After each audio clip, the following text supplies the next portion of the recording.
garaagaraa afaan oromootiin hojjechuutiin artistii baay'ee jaallatamu qe'ee arfan qalloo keessaa kan dhalatedha. Akka gabaasaa poolisii Jarmaniitti umriinsaa waggaa 35 kan ta'uu fi haadha manaasaa waliin ilma dhiiraa jabaa tokko kan qaban yeroo ta'u tilmaamaan daa'imni isaanis waggaa 6 hanga 7 ta'a. Egaan haati manaaf abbaa manaa kun waggoota haga kanaa waliin jiraatanii yeroo dhiyoon asitti immoo gara biyya Jarmaniitti erga ofitti fudhatee booda jaalalaaf gammachuun waliin jiraachaa otoo jiraniiti oduun cabaa akkanaa dhaga'amuu kan danda'ame. Egaan hiriyoonni isaallee artistiin kunillee akka barreessuu fi akka dubbatutti haadha manaasaa Hilliwaa Kuyiin kanaatiin baay'ee kan ishee jaallatuu fi jaalalli isaa sarara kan darbe ta'ee haati manaansaa nama gara biraa waliin yoo kofalte yoo haasofte inaaffaa akka of keessaa qabu hiriyoonni isaanii dubbatu. Artistiin kun haadha manaasaa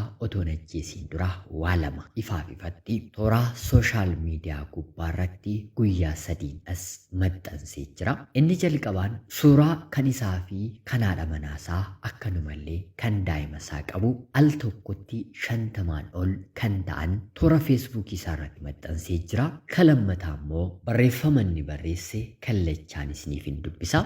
Namoonni jaalala dhugaa nama jaallattan akka kiyyaa kana hin ta'inaa. Taajuu shurrubbeerraatii gorsa guddaadhaan warri dubartootaa immoo dhiira dildila yookiin immoo riqicha godhattanii gara biyya hambaa erga ooftanii booda irraa galagaltanii akkam barbaaden ta'an biyya dimokiraasiiti jettanii irraa galagaltanii qullaa kan obbaaftanii yoo ta'e aadaa fi safuu namummaa fi amantaa diddanii jedhee tuqaa hedduun erga kaa'ee booda obboloonni koo dhiiraa immoo dubartii dhiirri akka keessanii fuudhee kan itti laffa'e yookiin immoo ama'e biyyarraa gara biyya hambaatti fidatee barbaaddanii akka isheen akka barbaaddu taatu biyya faranjiiti jettanii jaarsa ishee hiiktee akka barbaadde akka taatu jiruu namaa balleessuuf carraaqxan gorsa fudhaa adabadhaa. Ani gama kiyyaan addunyaa shiraan guutamte kana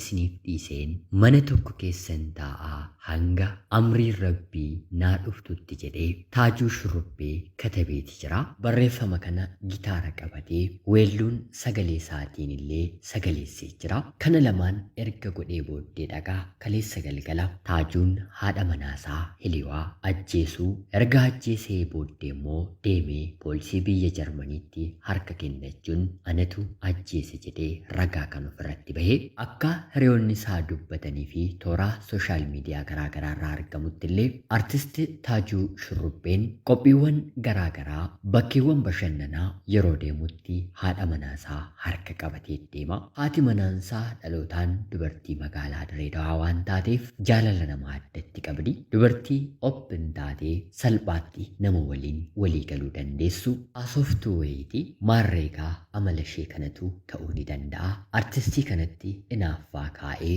yeroo booddee rakkoo kanaaf akka isaan wal saaxilan gochisiisuu ni danda'a. Maatiin kabajaa jaalatamaa kun egaa al takkaatti waan 3 dhabee jira. Inni jalqabaa irratti haadha manaasaa Hilliwaa Kuyiin, kan lammataa immoo artistiin kun mataan isaa kanaan booddee lubbuun isaa mana adabaa keessatti waan jirtuuf innillee akkuma du'eetti lakkaa'ama. Sadaffaa irratti ilmi isaan gidduutti dhalate haadhaaf abbaa malee guddachuun dirqamatti ta'a jechuudha. Haadha manaaf abbaa manaa gidduu rakkoo xiqqootii hanga gurguddaatti uumamuu ni danda'a. Haa ta'utii garuu rakkoowwan yeroo uumaman jalqaba irratti waliin furmaata kennuu yaalu yoo dadhabe gara hiriyaa nama nutti aanutti dabarsu yoommoo kanaa ol ta'e jaarsa gidduu ofii kaa'u yoommoo kunis kan ulfaatu ta'e walirraa adda bahuu malee wal ajjeesuun gonkumaa sirrii miti. Sanumaayyuu nama jaallatan ajjeesuun baay'ee ulfaataa kan nama gaabbisiisu